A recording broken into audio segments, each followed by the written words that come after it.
As a strategy-focused channel, I have always had my eyes on Amplitude Studios' upcoming 4X strategy game, Humankind. I played it under the guidance of the studio itself, which I unfortunately was not able to cover on the channel at the time, and during the few weeks of the open dev scenarios, short and pointed campaigns designed specifically to gain feedback on certain aspects of the game.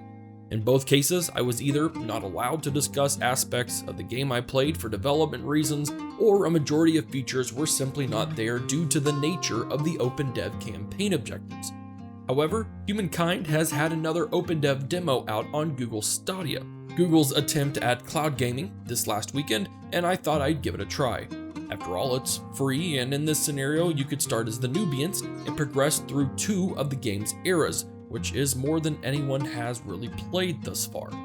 I came into this demo expecting to have some features I've seen before show up, the ones that I couldn't really talk about, but what I didn't expect are entirely new features and mechanics that I have yet to see in my time playing at all, and it got me even more excited for the game. Before we start off though, I do want to mention that this is an open dev session, which means any features you see in this demo or in this video can change, and there are likely to be even more features that just are not in this one that they'll reveal later. So in today's video, I'm going to show off 5 big features in what detail I can that have yet to be seen in Humankind until the Stadia open dev demo. In keeping with the news on Humankind, we've known that city-states were going to be in the game, though in what capacity it wasn't clear.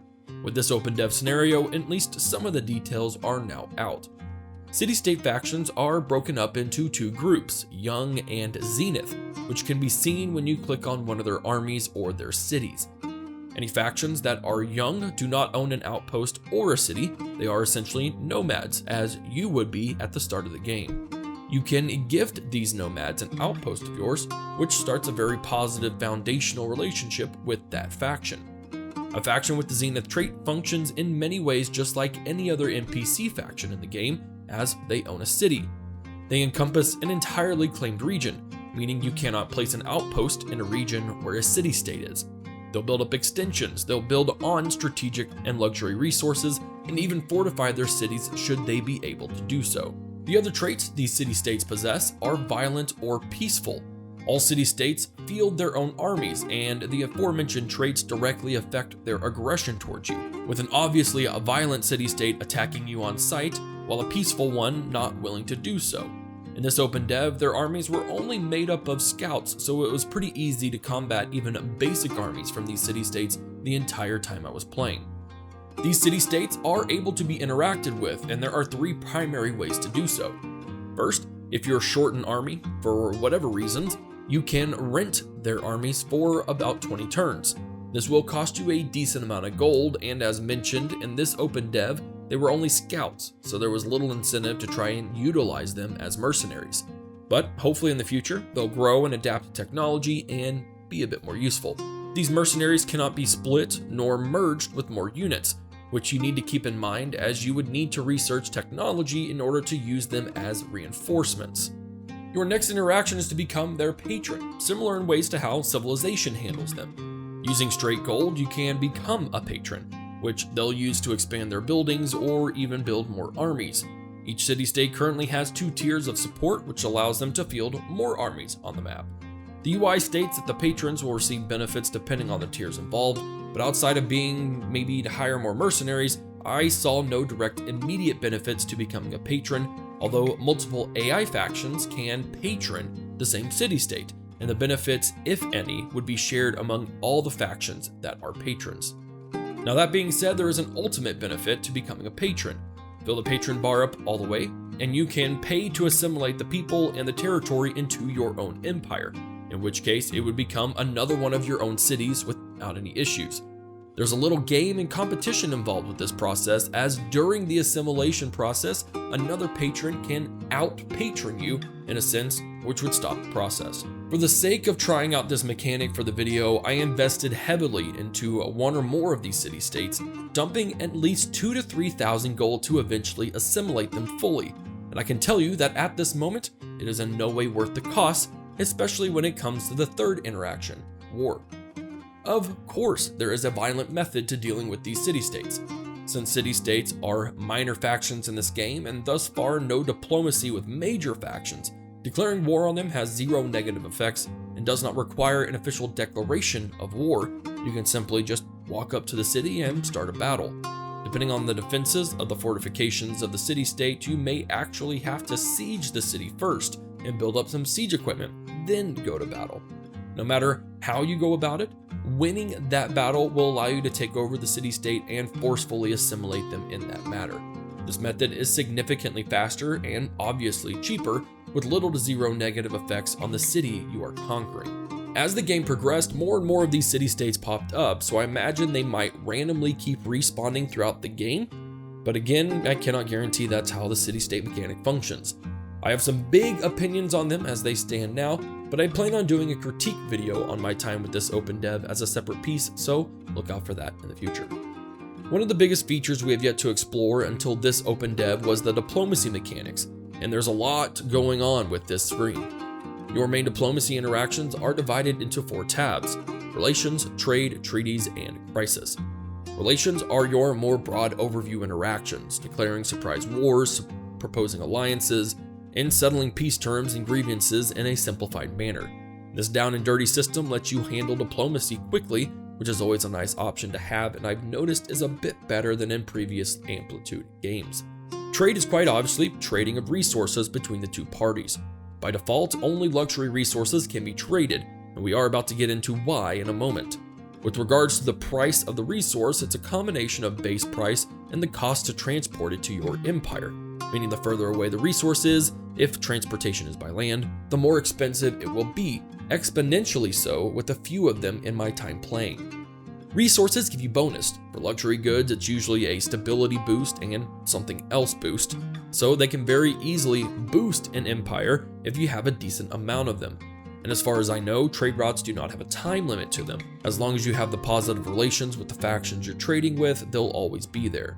While the initial investment can be hefty, the long-term rewards are definitely worth it. Treaties are where Humankind has some diplomatic crafting, a feature I really enjoy about this game. Each one of the 4 columns in the treaty screen affects your interactions with the faction you are talking to, allowing you to open or restrict what can be traded, what map information you want to reveal, whether you want to allow open borders or closed borders, and quite interestingly, setting military accords. With military accords in particular, any faction that haven't signed a non-aggression pact or an alliance are allowed to attack any opposing armies as long as they are both in neutral territory. This idea of allowed skirmishes is an interesting one, and in theory, you could severely weaken a faction's military power in this way before actually declaring war. The last section is Crisis, and this is where the real tension between factions lies. It's here where grievances can be leveraged and used to push on your neighbors. There are a variety of grievances, from taking over a city-state that a faction was a patron of, to claiming territory they had their eyes on, even religious differences. You have a handful of options to deal with these. Pressing the matter will force the other faction to react in whatever way they can, where they can give in, which usually entails literally giving you an entire city, to countering with another proposal, to outright refusal to do anything. Triggering or refusing a pressed grievance boosts the morale of whichever side has the grievance, something we'll touch on shortly. The other action is to simply forgive the grievance.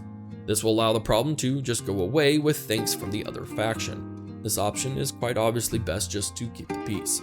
Humankind's previous open dev sessions focused solely on the mechanics of battle, but not the effects of declaring war and the mechanics of morale, which makes sense since morale in Humankind isn't tied to your units per se like in Total War, but it's the morale of the entire population. The best way to explain the morale meter is almost a weird variation of Paradox Grand Strategy's war score meter, as morale can go up and down in peacetime, just as in war, but the amount, or rather lack thereof, of enemy morale during war is then used to push terms of peace. The morale in peacetime is affected by grievances as just mentioned. The nature of those grievances, among other factors, such as trading and previous interactions, will in turn affect the relations of the other faction towards you. A combination of aggressive relations and a much higher morale might then cause that faction to declare war on you first, which is something you'll want to keep in mind. Morale in war has a few modifiers as well. Declaring a surprise war will earn yourself the Traitor Badge, which causes a morale drop in your own population, a massive instant boost in morale to the enemy, but also allows you to ransack buildings and cities to quickly demoralize them. There's not a lot in the UI to really describe what goes on with morale, which is a bit unfortunate, but as stated, in war it's used to then push peace terms, and depending on how much you've pushed, let's say you can set any terms you like, even creating vassals of the other factions. With regards to the morale drop in a surprise war, I do believe that it is tied to cultural proximity. The closer your cultures align ideologically, the higher penalty you'll receive, as you'd be seen declaring war on your kin, rather than an entirely different type of people group. Society is an area that we could talk about from the previous playtest with Amplitude, but details were not really introduced. Your society is composed of a combination of 4 sets of ideologies that shape how your culture operates. On each side of these 4 ideology spectrums, you will get various benefits to areas of your empire. For instance, the top ideology is collectivism versus individualism, with collectivism boosting industry and settlements, and individualism boosting money and settlements. Each ideology has balance shifts, and as you get closer to the middle of the spectrum, the benefits coexist, albeit at reduced rates. How you shape your society is entirely dependent on how you choose your civics. The civic system has a range of decisions in a very wide range of empire-related areas. Your actions and technological progression will unlock these decisions as you play. However, it's only on gaining a civic point that you can actually choose one to make a decision with. Having high stability across all of your cities defines your overall political stability rating, which then determines the pace in unlocking more civil points. Each civic decision will not only give you benefits one way or the other, but will shift your ideologies in the highlighted area. I found this will often create some internal conflict with players, as I really want the benefit of a certain civic decision, but it would shift my ideology in a direction that I don't want my empire to progress towards. To wrap up this section, I'll briefly discuss influence. Influence is heavily tied to your society, as it is used for a multitude of things in the game. At the very beginning of the game, influence is used to build outposts and claim territories. Influence is then required to claim wonders. Fame and era stars are unlocked through influence generation as well. But ultimately, it is how much you generate that affects how your specific culture spreads to other cities or is able to repel other cultures' attempts on your cities. I'm still not 100% sure what converting cities to your culture does, but it is quite possible you'll be able to potentially push a grievance to claim a city as your own should your culture be dominant for long enough. Religion isn't quite as in-depth as your society mechanics are, and I believe that's in part because religion is meant to enhance the society rather than stand alone amongst it. The tenets you can unlock are on a first-come, first-served basis, meaning all religions share from the same pool. I've unlocked Smite Unbelievers first, for instance, so that's locked out everyone else. As you gain followers, you unlock the next tiers, which again presents more aspects of your religion to unlock. Faith and religion spread in much the same way as influence does with your culture, and in many unlockable features, influence comes with faith, which kind of makes sense that they'd go hand in hand. It's therefore decently crucial to have strong religious states to not just influence other cities religiously, but also push your own culture forward as well. Unlike culture, there are some more defined benefits to pushing your religion across the world, although it relies entirely on what tenets you choose, as you can have resource boosts for every territory under your religion or per alliance, even for every co-religionist state on the empire. Again, religion is a bit more basic than your culture, but it's still very relevant for developing your empire in a lot of ways. And that will about wrap it up for Humankind.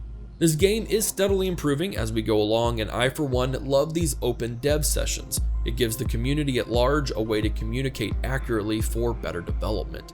It's a great business model we don't see in the gaming industry much outside of a pure early access scenario, and the features in this video are coming along quite nicely.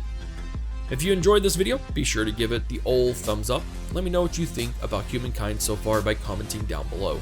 Humankind is set to release in April of 2021, so be on the lookout for hopefully more videos as we creep closer and closer to release. Subscribe to the channel to stay up to date with all the videos. This is Havoc, and I am out of here.